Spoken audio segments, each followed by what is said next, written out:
அகிலம் வியக்கும் சிங்க பெண்ணிவள், ஆங்கிலேயரை அலறவிட்ட வீர மங்கை இவள், பெண்மைக்கு பேரிலக்கணமானவள் இவள், ஆணுக்கு நிகரான கலைகள் கற்றவள், பல மொழி பேசக்கூடிய பருந்து இவள், பாரே கொண்டாடும் பார்வதி இவள், இவள் சினம் கொண்ட பார்வை வீசினால் போதும் எதிரியின் கண்விழி பிதுங்கும், இவள் கருணை கொண்ட பார்வையை வீசினால் போதும் மக்களின் கவலைகள் பதுங்கும்.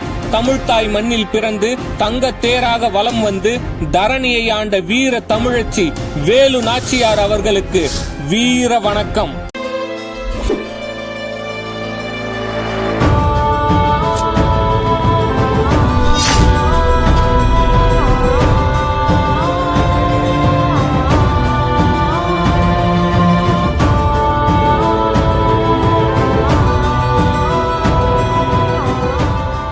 This video sponsored by BuyMote e-shopping mobile application. இந்த அப்ளிகேஷனில் உங்கள் வீட்டுக்கு தேவையான கிராசரி ஐட்டம்ஸை உங்களால் ரொம்பவே கம்மியான விலையில் வாங்க முடியும். அதுலேயும் ஒரு சில ப்ராடக்ட்டை 50% ஆஃபர்லேயும் உங்களால் வாங்க முடியும். ஸோ நீங்கள் இந்த ஆப்பை யூஸ் பண்ணணும் அப்படின்னு நினைக்கிறீங்க அப்படின்னா ப்ளே ஸ்டோருக்கு போங்க. அங்கே BuyMote e-shopping அப்படின்னு டைப் பண்ணி அப்படின்னா உங்களுக்கு இந்த அப்ளிகேஷன் ஷோ ஆகும். டவுன்லோட் பண்ணி ரிஜிஸ்டர் பண்ணி உங்கள் வீட்டுக்கு தேவையான கிராசரி ஐட்டம்ஸை 50% ஆஃபரில் டிஸ்கவுண்ட் ப்ரைஸில் உங்களால் வாங்கிக்க முடியும். வித்தின் 7 days உங்கள் வீட்டுக்கு டெலிவரியும் வந்து. விடுதலை போரில் பெரும் பங்காற்றிய சிவகங்கை சீமையின் பெண்குல அரசியான வீரமங்கை வேலு நாச்சியார் அவர்கள் 1730 ஆண்டு முத்து விஜய ரகுநாத செல்லமுத்து சேதுபதிக்கும் முத்தாத்தாள் நாச்சியார் அவர்களுக்கும் ஒரே மகளாக ராமநாதபுரத்திற்கு அருகிலுள்ள சக்கந்தி என்னும் ஊரில் பிறக்கிறார். அரச வம்சத்திற்கு ஒரு ஆண் வாரிசு இல்லை என்ற காரணத்தால் வேலு நாச்சியார் அவர்களுக்கு ஆண்களுக்கு சற்றும் சளைக்காத வகையில் சிலம்பம், குதிரை ஏற்றம், வேல்வீச்சு, வாள்வீச்சு, வளரி போன்ற கலைகள் கற்றுத்தரப்பட்டு அதில் சிறந்த தேர்ச்சியும் அடைந்தார். மேலும் ஆங்கிலம், பிரெஞ்சு, உருது போன்ற மொழிகளையும் கற்றுத் தேர்ந்தார். இப்படி அனைத்து துறைகளிலும் வீரம் செறிந்து வாழ்ந்ததாலேயே இவர் வீரமங்கை என இன்றும் அழைக்கப்படுகிறார். 1746 ஆண்டு சிவகங்கை மன்னர் முத்து வடுகநாதருக்கும் வேலு நாச்சியாருக்கும் திருமணம் நடந்தது. அதன் பின் ராஜாங்கம், இல்லறம், மக்கள் நலம் என மன மகிழ்வோடு ஒரு சிறந்த அரசியாக வாழ்ந்து காலத்தை கழித்துக் கொண்டிருந்தார்.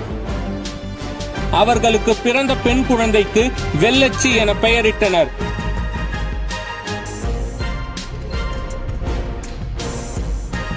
வேலு நாச்சியாரின் கணவரான முத்து வடுகநாதர் வளரி வீச்சில் பெயர் பெற்றவர். வீரத்தின் அடையாளமாக கருதப்படும் இவரை எதிர்க்க துணிவோடு எந்த ஆணும் இல்லை என்ற அளவுக்கு வீரம் செறிந்தவர்தான் இவர். இந்த காலகட்டத்தில் தான் பிரிட்டிஷின் ஈஸ்ட் இந்தியா கம்பெனி இந்தியாவின் அதிகாரத்தை கைப்பற்றி வரி வசூல் செய்து கொண்டிருந்தது. இந்த கம்பெனி முத்து வடுகநாதரிடம் வரி கேட்டபோது அவர் வரி தர மறுத்துவிட்டார். அதனால் ஆத்திரமடைந்த ஆங்கிலேயர்கள் அவரை 1772 ஆண்டு கோவிலுக்கு சென்ற போது எதிர்க்க துணிவில்லாமல் மறைந்திருந்து சுட்டு கொன்றனர். இதை அறிந்த வேலு நாச்சியார் தன் கணவன் உடல் மீது சபதம் எடுத்தார். தன் கணவனை கொன்ற ஜோசப் ஸ்மித்துடன் ஆங்கிலேயர்களை தன் மண்ணை விட்டு விரட்டுவேன் என்று சபதம் எடுத்தார். மருது சகோதரர்களின் அறிவுரைப்படி வேலு நாச்சியார் மறைந்து வாழ்ந்தார். சக்கரபதி கோட்டை, அரண்மனை சிறுவாயில் கோட்டை, பரமாத்தூர் கோட்டை, பாண்டியன் கோட்டை போன்ற கோட்டைகளில் தன் வீரர்களுடன் போர் பயிற்சி நடத்தி வந்தார். ஒரு நாள் வேலு நாச்சியார் தன் கணவனுக்கு அஞ்சலி செலுத்தி திரும்பும் போது ஆங்கிலேயர்கள் அறிந்து கொள்கின்றனர். அரியாங்குறிச்சி வழியாக ராணி வீரர்களுடன் செல்கிறார். அப்போது ஆடுகளை மேய்த்துக் கொண்டிருந்த கன்னி பெண்ணொருத்தி வேலு நாச்சியாரின் தாகத்தை தணித்தாள். அவள் பெயர் உடையாள். வேலு நாச்சியார் ஆங்கிலேயர்கள் வந்து கேட்டால் நான் செல்லும் திசையை கூற வேண்டாம் என உடையாளிடம் கேட்டுக்கொண்டு அங்கிருந்து புறப்படுகிறாள். ஆங்கிலேயர்கள் உடையாளிடம் வேலு நாச்சியார் சென்ற வழியை கேட்டபோது அவள் கூற மறுத்துவிட்டாள். நீ கூறவில்லை என்றால் உன்னை வெட்டி விடுவோம் என கூறியும் அவள் கூறவே இல்லை. ஆங்கிலேயர்கள் அவள் கை, கால் மற்றும் தலையை வெட்டி கொன்றனர். அவ்விடத்திற்கு வந்த வேலு நாச்சியார் உடையாளுக்கு அவள் வெட்டுண்ட இடத்திலேயே கோவில் எழுப்பி வெட்டுடையாள் காளி என பெயரிட்டாள். தனது வைர தாலியையும் அவளுக்கே சமர்ப்பித்தாள். இக்கோவில்தான் தமிழகத்தில் பிரசித்தி பெற்ற வெட்டுடையாள் காளி கோவிலாகும். விருப்பாச்சி கோட்டையில் தங்கியிருந்த வேலு நாச்சியார் மருது சகோதரர்கள் மற்றும் வெள்ளச்சி ஹைதர் அலியை பார்க்க செல்கின்றனர். ஆங்கிலேயரை எதிர்த்து போரிட உதவி கேட்டு வேலு நாச்சியார் உருது மொழியிலேயே பேச இவரின் திறனை கண்டு அசந்து போனார் ஹைதர் அலி. வேலு நாச்சியாருக்கு உதவ முற்பட்டார். பின் ராணி வேண்டிய 12 பீரங்கிகள், 500 துப்பாக்கிகள் மற்றும் குதிரை வீரர்களையும் அனுப்பி வைத்தார் ஹைதர் அலி. 1773ஆம் ஆண்டு சிவகங்கையை உசைன் நகர் என பெயர் மாற்றம் செய்தனர் ஆங்கிலேயர்கள். மக்கள் அனைவரும் என்ன செய்வதென்று தெரியாமல் ராணியின் வரவு நோக்கி காத்திருந்தனர். வேலு நாச்சியார் தன் படைகளை 3ஆக பிரித்து சிவகங்கை, திருப்பத்தூர், காளையர் கோவிலுக்கு அனுப்பி கொரில்லா போர் நடத்த திட்டமிட்டார். சிவகங்கை அரண்மனையில் விஜயதசமி நவராத்திரி விழா வருடம் கொண்டாடப்படுவது வழக்கம். அப்போது கோட்டையின் உள்ளிருக்கும் ராஜராஜேஸ்வரி அம்மனை வழிபட மக்கள் வருவர். முக்கியமாக பெண்கள் கூட்டம் அலை மோதும். இந்த சந்தர்ப்பத்தை பயன்படுத்தி கொண்ட வேலு நாச்சியார் தன் படைகளோடு ஆடைக்குள் ஆயுதங்களை வைத்து வெள்ளையர்களை சாதுரியமாக தாக்கினார்.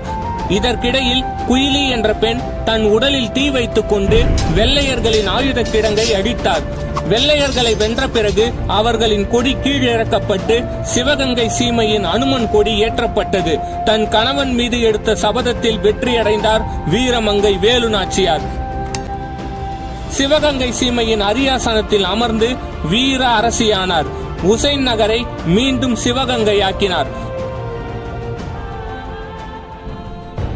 1790ஆம் ஆண்டு தன் மகள் வெள்ளச்சியின் மறைவால் மனம் உடைந்து வேலு நாச்சியார் இதய நோயாளியானார்.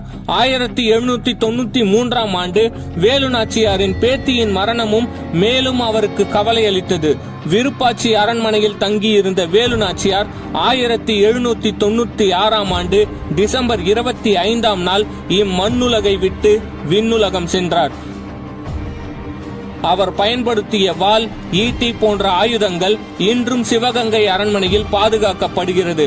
இவரது நினைவை போற்றும் விதம் இந்திய அரசால் 2008ஆம் ஆண்டு டிசம்பர் 31ஆம் நாள் நினைவு தபால் வெளியிடப்பட்டது. இத்தனை வருடம் எத்தனாயிரம் சுதந்திர போராட்ட வீரர்களை நாம் கண்டாலும் தன் இறுதி மூச்சு வரை வெள்ளையர்களை எதிர்த்து போராடிய வேலு நாச்சியார் மற்றும் அவர்களின் படைக்கு தனி சிறப்புண்டு.